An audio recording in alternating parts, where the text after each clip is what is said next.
If the last couple of years have hammered anything home to us fans, it's that in WWE, sports entertainers come and sports entertainers go at a frankly alarming rate, and for all sorts of reasons. Anytime a talent, especially a popular or notable one, is released, there is going to be a reaction, but throughout history there have been several times when a WWE star is let go in a way that causes controversy. Whether it's because of blatant hypocrisy, overt pettiness, or actual illegality, some firings can end up being black eyes for Vince McMahon's empire. I'm Adam Pacitti from Cultaholic Wrestling, and these are the 10 most controversial WWE releases. Join us.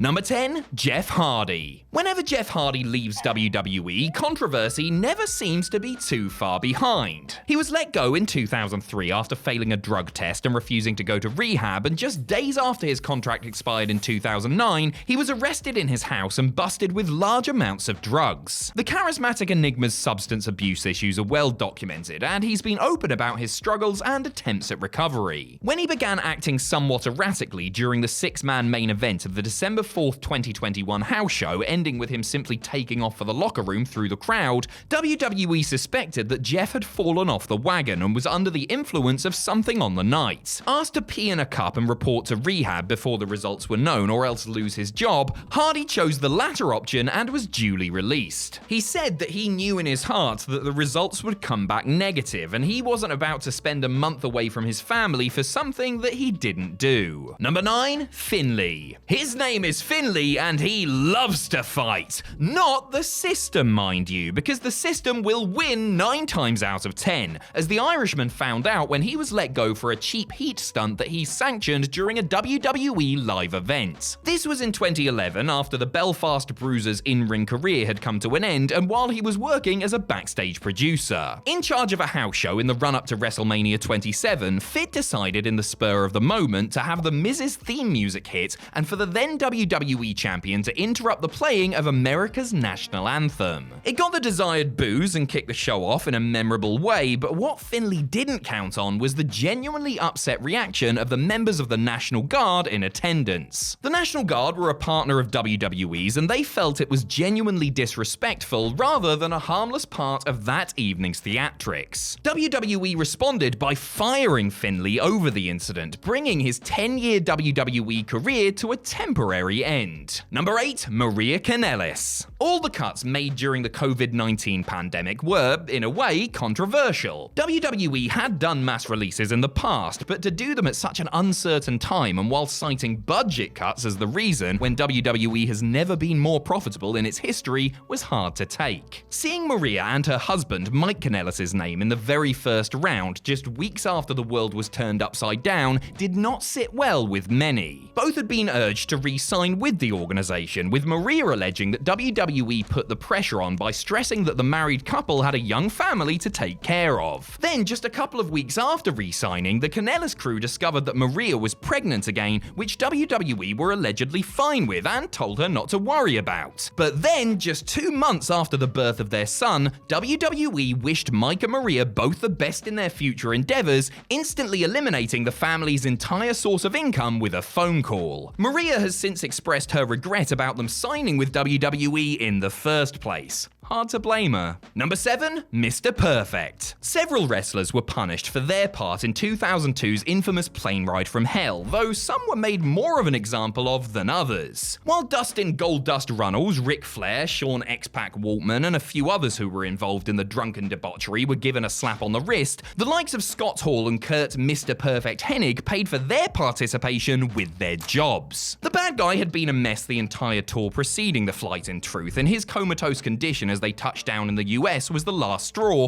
but Hennig's firing struck some as unfair, especially when others escaped punishment for doing arguably worse things. Kurt was acting the fool, no doubt, covering people with shaving cream and starting a mid-air grappling match with his fellow Minnesotan Brock Lesnar, which had some on board concerned for their safety. Head of Talent Relations Jim Ross, the man tasked with giving Hennig the bad news, admitted that he was troubled by the decision, feeling it disproportionate to his involvement in the shenanigans, but said that Vince had simply had enough of the practical jokes by this point, and this gave him the excuse that he needed. Number 6. Chyna. Did she walk? Was she shoved? Or was the decision for Chyna and WWE to part ways a mutual one? Depending on who you ask, the answer will likely vary, but there is no doubting that her exit from the company was a controversial one. The ninth wonder of the world was reigning as women's champion when she discovered that her then partner Triple H had been having an affair with Stephanie McMahon. Chyna was sent home so that her presence wouldn't cause an awkward or potentially volatile working situation, since she was justifiably upset and angry at the time. According to her, she was later sent a fax informing her that her services were no longer required and that WWE would not be renewing her contract. Chyna said that Vince basically picked his daughter and future son-in-law over her, while Jim Ross claimed that she had made unreasonable demands as far as expected salary and her booking were concerned. It was likely a combination of factors that led to her leaving WWE, but the uncertainty has only fueled the controversy surrounding it. Number 5. Charlie and Jackie Haas. As we saw earlier, WWE are not afraid to release a married couple in one fell swoop, even if that married couple had recently re-signed under the pretext that their positions were safe and despite expecting their first child. Mike and Maria Kanellis perhaps shouldn't have been too shocked about what happened to them, given what had happened with Charlie Haas and his new bride Jackie Gator 15 years earlier. Charlie and Jackie hadn't been back from their honeymoon long enough to unpack when Johnny Ace gave them a call. Their names were included in the substantial list of mid-card talent that were axed in the summer of 2005, the newlyweds both understandably shocked and saddened by the news that they would lose their combined source of income as they started planning the rest of their lives together. How do I know their reactions? Because WWE bizarrely published them to their website. What made this one even more controversial is that beside the usual budget cuts or creative has nothing for you reasons given, there were rumors that the slew of releases that summer were intended to free up money to pay a supposedly returning Brock Lesnar, who had begun very public negotiations to return to the company. Number 4. CM Punk. After CM Punk notoriously walked out of WWE at the Raw taping following the 2014 Royal Rumble, nobody knew what the future held when it came to the relationship between performer and company. The straight-edge superstar was hurt, burnt out, and fed up with various things and had decided that enough was enough. Initially, whenever someone from WWE commented on the matter, they would never outright say that he was gone for good, with Vince McMahon himself describing Punk's sudden disappearance as a sabbatical during a conference call. Many months passed before Punk commented on the situation, the former WWE champion explaining during his infamous appearance on the Art of Wrestling podcast that World Wrestling Entertainment Inc. had purposely sent him his termination papers on his wedding day months earlier. It was just one of the many headline-grabbing accusations from the Second City Saint, but it opened up a huge can of worms. Vince was once again forced to comment, telling fans and Punk that the bad timing of the FedEx was a result of poor communication within departments, before personally apologizing for the oversight. Number 3. Matt Hardy. After working on a knackered knee for an age, Matt Hardy finally went under the knife in the summer of 2004. It was a much-needed break for the sensei of Mattitude, who may have missed his girlfriend and travel partner Lita, but could rest easy at home knowing that she was being taken care of by their mutual friend Edge. Oh, he was taking care of her, right? If you know what I mean. I'm talking, of course,